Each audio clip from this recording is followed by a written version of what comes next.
Ce matin, j'avais une cliente en vidéoconférence et elle m'a dit quelque chose que j'entends en fait assez souvent. Elle m'a dit je suis nul, je m'énerve pour rien. Euh, voilà, donc tu portes quelque chose que ton corps en fait n'a jamais eu le droit d'exprimer.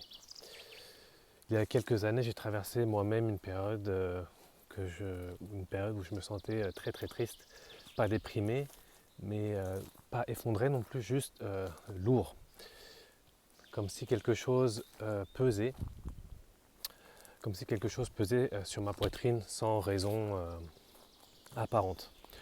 Et un jour, dans un travail, dans une retraite, c'était en Bolivie, je me souviens,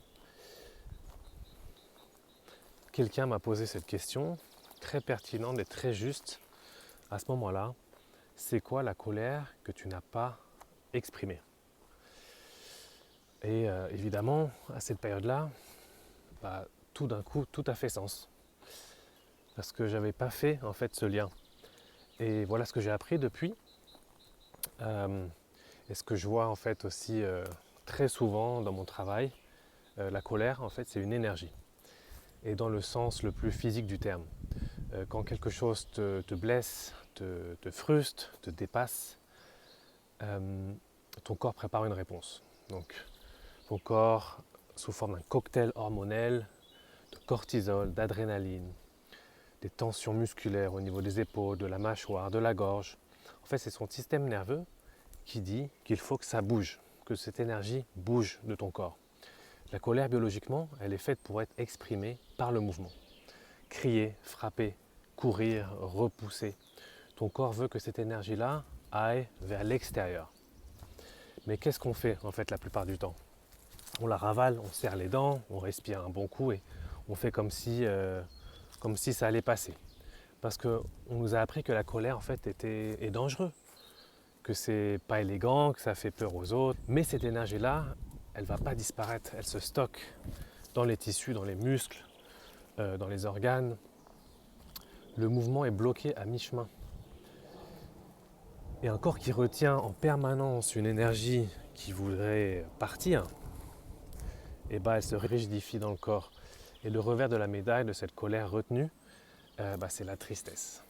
C'est pas une tristesse qui arrive de nulle part, c'est une tristesse qui était là, sous la colère, depuis le début. Donc les deux vont ensemble, l'une cache l'autre. Si tu ravales constamment ta colère, tu finiras par te sentir triste sans savoir pourquoi. Et si tu te sens souvent triste, sans raison apparente, il est probable qu'il y a une colère qui se cache en dessous. Alors comment on fait? Je vais te donner un exercice concret. Je sais que ça peut paraître un peu bizarre au premier abord, mais prends un coussin et crie dedans. Ok? Ça c'est un exercice que j'aime bien donner.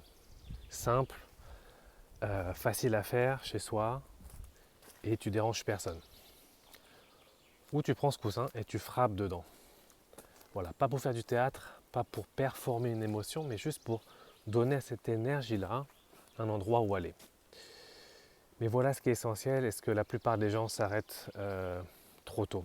Après l'acte, juste après, pose-toi, pose une main sur ta poitrine ou ton ventre et observe vraiment. Observe ce qui se passe au niveau de ta mâchoire. Est-ce que ta respiration est différente? Est-ce qu'il y a quelque chose qui s'allège même légèrement? Mets des mots dessus, dis-le à voix haute ou dans ta tête. Je sens que que mes épaules descendent, je sens que ma respiration est plus ventrale. Voilà, c'est ça l'intégration. C'est pas l'acte qui libère, c'est l'acte et ce qu'on en ressent après ensemble.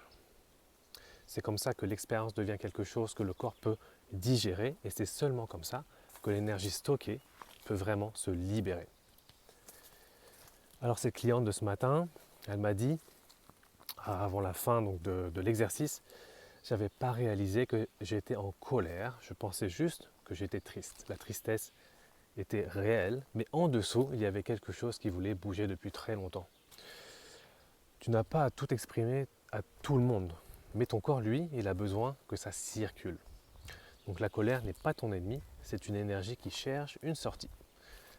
Donne-lui-en une.